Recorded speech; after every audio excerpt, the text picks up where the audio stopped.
तो फिल्म की शुरुआत होती है और हम एक अजीब सी औरत को देखते हैं।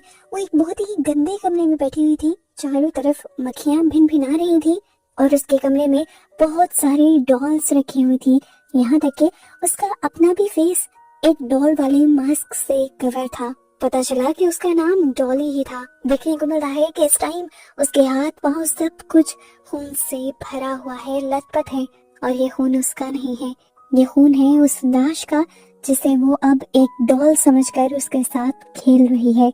इसके बाद सीन कट होता है और हमें मैसी को दिखाया जाता है। मैसी अपनी बेटी को लेकर अपने हस्बैंड के साथ उसे उसकी डे केयर में छोड़ देती है, क्योंकि इन दोनों का प्लान आज कहीं घूमने जाने का था। ये लोग जंगलों की तरफ निकले थे। जहाँ ये लोग जंगल की खूबसूरती से मजे ले रहे थे, वहीं दूसरी तरफ हमने डॉली को देखा जो बहुत सारी डॉल्स लिए और साथ में उस लाश को हाथ में उठाए इसी जंगल के दूसरी तरफ आ रही थी। एक खास जगह पर आकर वो रुक जाती है और दिखाया जाता है कि वहाँ पर उसने बहुत सारी डॉल्स को रखा हुआ था। इन डॉल्स के दरमियान में वो एक बड़ा सा गड्ढा बनाती है और उसमें उस लाश को रख देती है। कुछ ही देर बाद जब मैसी और भी थोड़ा आगे पहुँचते हैं तो जंगल में उन्हें बहुत सारी डॉल्स दिखती हैं। ये समझ लें कि उसी डॉली का इलाका था। ये लोग इन डॉल्स को देखकर डरते नहीं हैं, बल्कि इनका मजाक बनाते हुए आगे बढ़ जाते हैं। खैर, इस सब के बाद ये लोग यहाँ पर सारी चीजें छोड़कर एक लेक के किनारे आ जाते हैं।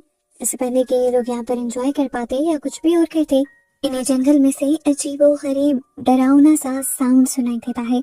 हमने देखा कि ये साउंड भी डॉली ने ही प्ले किया था अपनी एक डॉल के सिस्टम से।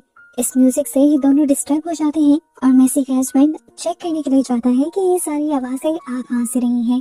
चलते चलते वो डॉली के एरिया तक में पहुंच गया था, जहां पर डॉली बहुत ही अजीबोगरीब तरीके से एक्ट कर रही थी। उसे देखकर इस आदमी को लगा कि जरूर डॉली पागल है और वो भटक कर यहाँ पर आ गई है।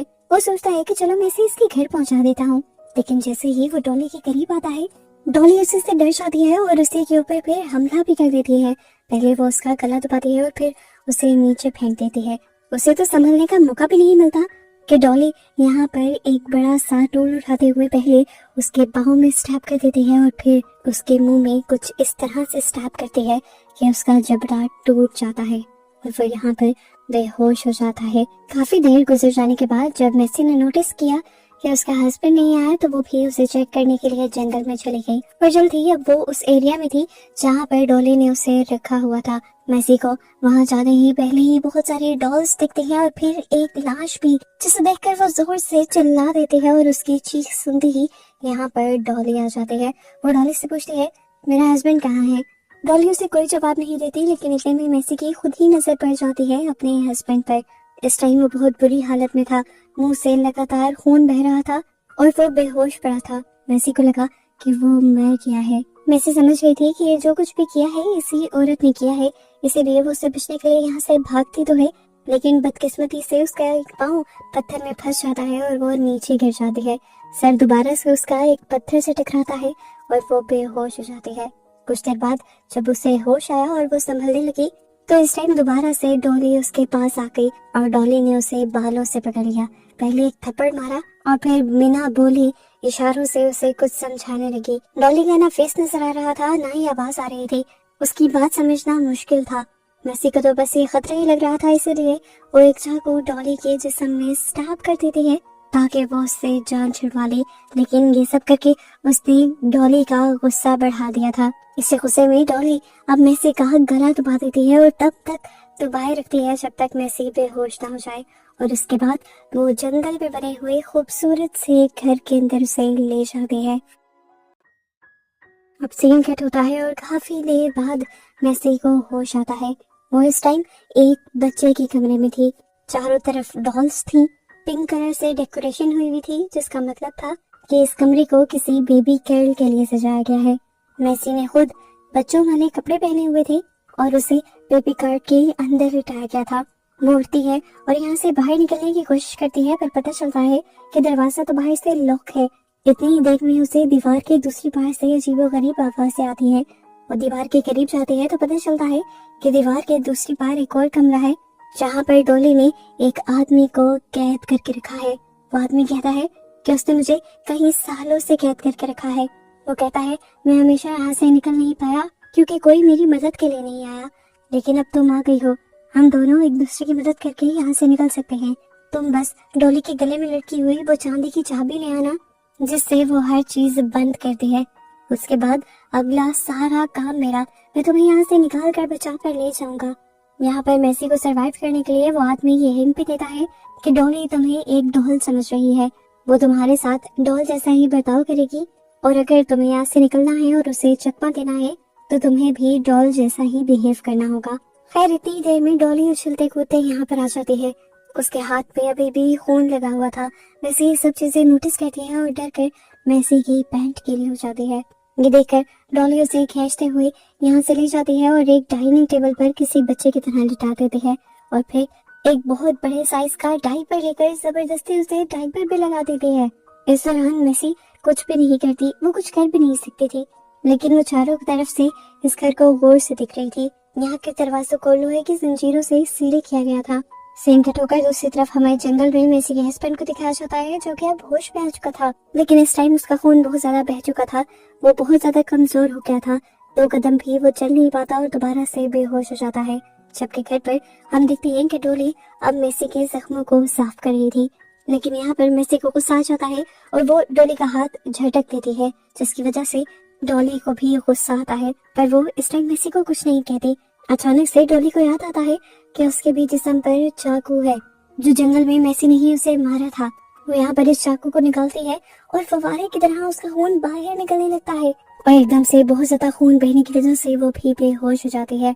मैसी को यह अच्छा मौका लगा था यहाँ से भागने का, लेकिन डॉली ने उसे चेयर से बांध रखा था। वो अपने आप को मुश्किलों से ही पर चेयर से आजाद करवाती है, और इससे पहले कि अब वो इस दरवाजे को खोलकर यहाँ से बाहर भाग पाती, डॉली पीछे से आकर उसे दोबारा से पकड़ लेती है।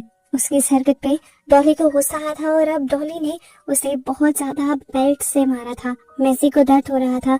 इस सब को रोकने के लिए उसने कई मर्तबा डॉली से माफी मांगी, और फिर डॉली ने उसे मारना बंद कर दिया और इशारों में उसे गुस्से में कुछ समझाने की कोशिश की।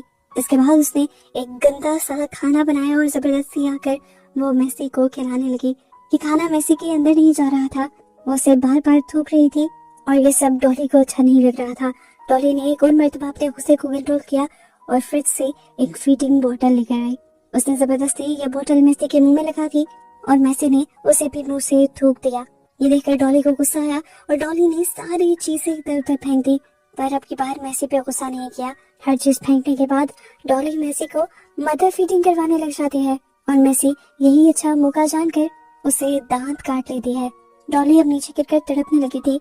यही मौका देखते हुए मैसी यहाँ से भागी और उसी कमरे में आई जहाँ दूसरी तरफ उस आदमी की आवाज आ रही थी। मैसी ने पूछा, मुझे वो चाबी कहाँ मिलेगी? उसने कहा, हो सकता है कि तुम्हें वो चाबी बेसमेंट में मिल जाए। अभी वो बेसमेंट में जा नहीं सकती थी क्योंकि वहाँ पर डॉली थी, इसीलिए वो डॉली के कमरे में जाने का सोचती है और चारों तरफ वो चाबी ढूंढने लगती है। जब उसे यहाँ चाबी नहीं मिलती तो वो यहाँ से जाने का ही प्लान कर रही होती है, पर नोटिस करती है कि डॉली अब ऊपर आने लगी थी। उससे बचने के लिए वो नीचे चली जाती है और उसे बेसमेंट का दरवाजा भी दिख जाता है। बेसमेंट के अंदर जाने पर यहाँ का नजारा बिल्कुल चेंज था। इस बेसमेंट को बहुत सारी डॉल्स के जरिए बहुत प्यारा से सजाया गया था। यहाँ पर बहुत सारी कैंडल्स भी जली हुई थी। सब कुछ यहाँ पर काफी अच्छा लग रहा था जब तक मैसी की नजर एक कंटेनर पर नहीं पड़ी थी।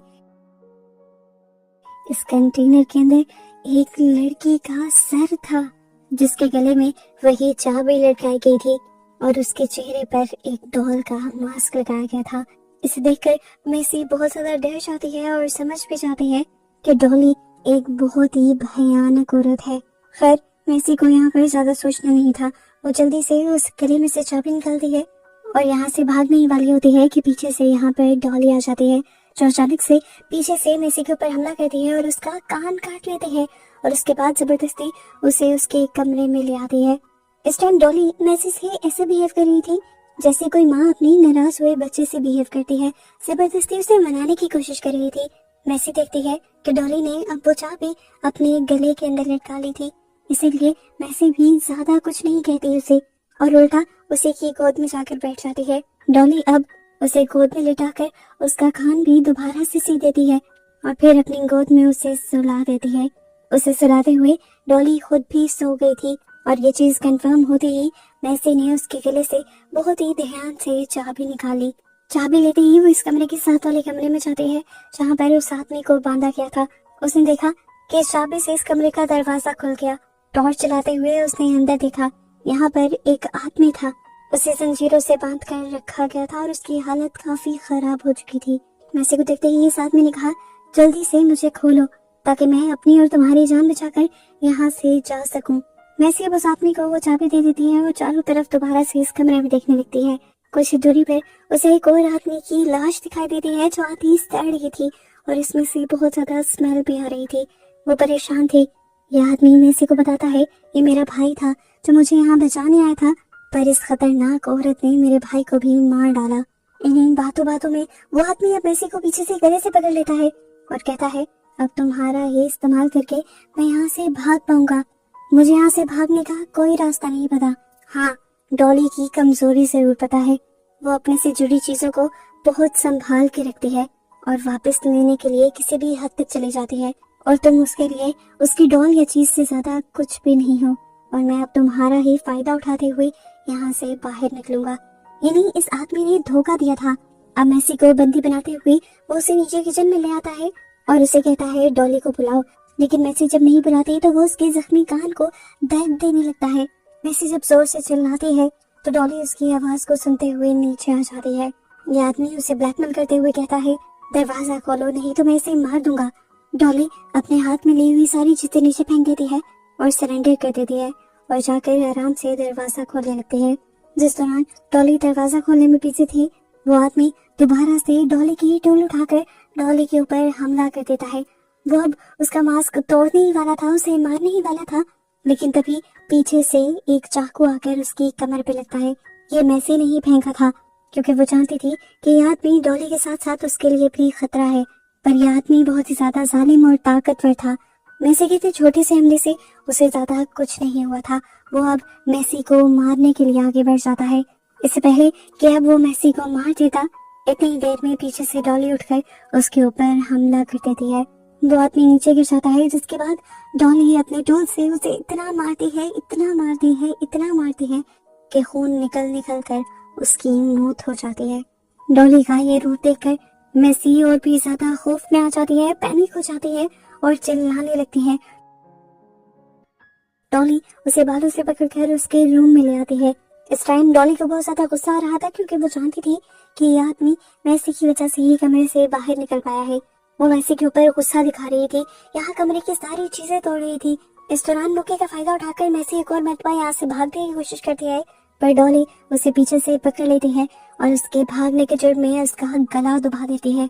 इससे पहले कि वो मर जाती, वो यहाँ पर डॉली की कमजोर पॉइंट को इस्तेमाल करती है और डॉली से कहती है, mummy sorry, I love you mummy. बस ये सुनना था कि डॉली ने उसे छोड़ दिया। असल में मैसी समझ गई थी कि डॉली को एक बच्चे का प्यार चाहिए और उसी की साइकी का इस्तेमाल करते हुए उसने अपने आप को छुड़वा लिया था। अब ठीक इसी टाइम पर उसे बाहर से अपने हस्बैंड की आवाज आ जाती है। मैसी को खुशी होती है ये जानकर कि उसका हस्बैंड अभी तक न सिर्फ जिंदा है बल्कि उसे बचाने भी आया है, पर मैसी सामने के दरवाजे से नीचे नहीं जा सकती थी क्योंकि दरवाजे के सामने डॉली खड़ी हुई थी। इसलिए वो अपनी जान पर बाजी लगा देती है और दूर से भागते हुए विंडो की तरफ जंप करती है और विंडो को तोड़ते हुए यहाँ बिल्डिंग से नीचे गिर जाती है। एक मर्तबा के लिए मैसी को बुरी तरह चोट तो लगी, लेकिन फिर भी वो लड़खड़ाते हुए अपने हस्बैंड के पास आ गई। इस टाइम उसका चेहरा बिल्कुल बिगड़ा हुआ था, लेकिन मैसी को चेहरे की परवाह थोड़ी थी। इधर डॉली विंडो से ये सब कुछ देख रही थी। वो देख रही थी कि किस तरह इस आदमी के आने पर उसकी डॉल यानी मैसी उससे दूर हो गई। इसी गुस्से में वो नीचे जाती है और मैसी के हस्बैंड पर अटैक करने के लिए आगे बढ़ती है, लेकिन मैसी उसे रोकने की कोशिश करती है, इसीलिए वो मैसी को गिरा देती है और अब उसके हस्बैंड का मुंह पकड़कर उसके टूटे हुए जबड़े को दोबारा से पकड़ती है और अलग कर देती है। उसका ऊपर वाला मुंह अब नीचे वाले मुंह से अलग हो गया था। उसे बहुत ज्यादा दर्द हुआ और वो अब यहाँ पर मारा गया। मैसी जो है सब देखकर डरकर जंगल की तरफ भागी थी। डॉली अब उसके पीछे पीछे थी। वो उसे मारना चाहती थी, पर जंगल में पहुंचकर मैसी को भी एक स्टिक मिल जाती है, जिससे वो अपनी जान बचाने के लिए उल्टा डॉली को ही मारना शुरू कर देती है। पर डॉली की ताकत उससे बहुत ज्यादा थी। डॉली बार बार उसके ऊपर हावी हो जाती थी, इसीलिए गुस्से में इस मर्तबा मैसी ने उसके चेहरे के मांस को ही तोड़ दिया, जिसे टूटा हुआ देखकर अचानक से डॉली पैनिक हो गई और यहाँ से भाग गई। इस दौरान मैसी ने दोबारा अपने आप को बचाकर यहाँ से भागने की कोशिश की, लेकिन इसी दौरान उसका पांव स्लिप हुआ और वो एक गड्ढे में गिर गई।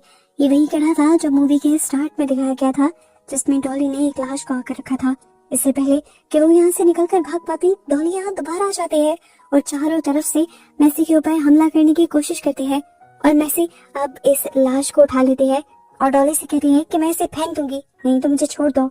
जैसा हमें पहले पता है कि डॉली को अपनी चीजों से बहुत ज्यादा प्यार है, इसीलिए वो अपने हथियार छोड़ देती है और मैसी के सामने हाथ जोड़ देती है कि उसे उसकी ये लाश वापस दे दे। वो यहाँ पर उस लाश को फेंक देती है और उसके बाद अब डॉली का ही हथियार उठाकर डॉली के ऊपर हमला करती है कई बार, यहाँ तक कि डॉली बेहोश होकर उसी गड्ढे के अंदर गिर जाती है। मैसी की जान बच गई थी, उसे यहाँ से भागने का मौका मिल गया था। वो जब यहाँ से भाग रही थी उसी दौरान जंगल की दूसरी तरफ हमें एक ऑफिसर को दिखाया गया। मैसी जल्दी से इस ऑफिसर के पास पहुंचती है और उसे सब कुछ बता देती है कि किस तरह एक डॉल का मास्क पहने हुए औरत ने उसके हस्बैंड को मार दिया और वो अब उसके भी पीछे है। सिर्फ उन्हीं दोनों को नहीं, उस औरत ने कई लोगों को और भी मारा हुआ है और वो एक साइकोपैथ किलर है। वो बहुत ज्यादा घबराई हुई थी। ऑफिसर उसे जल्दी से कार में बैठने को कहता है और खुद अपनी टीम से कांटेक्ट करने लगता है। इससे पहले कि वो सारी डिटेल्स शेयर कर पाता, यहाँ पर डॉली उसके सामने आ जाती है खतरनाक हुलिये में। वो ऑफिसर जो पहले ही उसके बारे में जान चुका था, वो जल्दी से उससे लड़ने के बजाय गाड़ी में बैठकर यहाँ से भागने की कोशिश करता है, पर डॉली उससे पहले ही यहाँ आ जाती है और उसके सर पर वार करते हुए उसे मार डालती है। पुलिस ऑफिसर के मरने के बाद डॉली मैसी को चिढ़ाने लगी थी, ऐसे जैसे वो बता रही हो, देखो तुम जिसके पास अपनी जान बचाने के लिए आई, मैंने उसे भी मार दिया। उसके बाद वो इस कार को भी तोड़ने लगी थी। मैसी नोटिस करती है कि इस कार के अंदर ही यहाँ की चाबी भी थी। वो जल्दी से इस कार की दूसरी सीट पर आती है और कार को चलाते हुए यहाँ से भाग निकलती है। मैसी को रोकने के लिए अब डॉली उसकी कार के सामने आ गई थी। मैसी कुछ नहीं सोचती और डॉली के ऊपर अपनी कार चढ़ा देती है। मैसी की इस हरकत से फाइनली डॉली का खात्मा हो जाता है और इससे मैसी को बिल्कुल दुख नहीं होता। वो तो शुक्र मनाती है कि उसने अपने साथ आने वाले कई लोगों की जान बचा ली थी। डॉली को हराने के बाद वो एक सुख का सांस लेती है और फिर अकेले ही यहाँ से कार लेकर निकल जाते हैं और उसे यहाँ से बचकर भागता दिखाते हुए ये मूवी यहाँ खत्म हो जाती है।